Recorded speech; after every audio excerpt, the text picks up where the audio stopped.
সব ছেলেদেরকে ঘুম থেকে তুলে দিচ্ছিল, এই ওঠ, এত ঘুমোচ্ছিস কেন তোরা? ঘুমানোর জন্য এসছিস?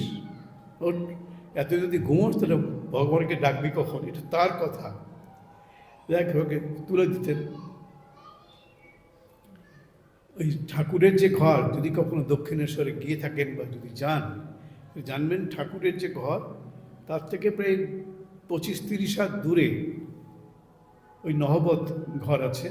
সেই নহবতের একতলাতে মা থাকতেন, শ্রী মা।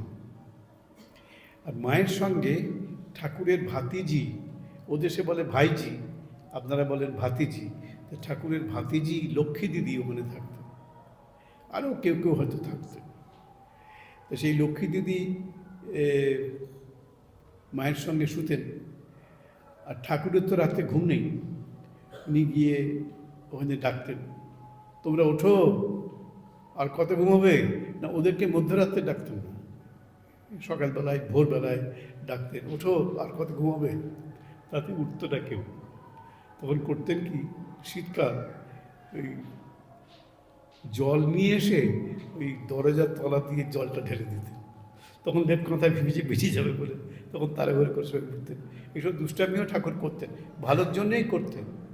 ওই একটা অভ্যেস ভালো করে দিচ্ছেন, জাগার অভ্যেস। তো ওই ঠাকুরের জীবনে ঘুম ছিল না, জেগেই থাকতেন। আমরা তো ভাবতেই পারি না, জেগেই থাকা, সারা রাত জেগে থাকা। কী করতেন উনি? ঘরের মধ্যে পায়চারি করতেন আর ওই মায়ের নাম করতেন।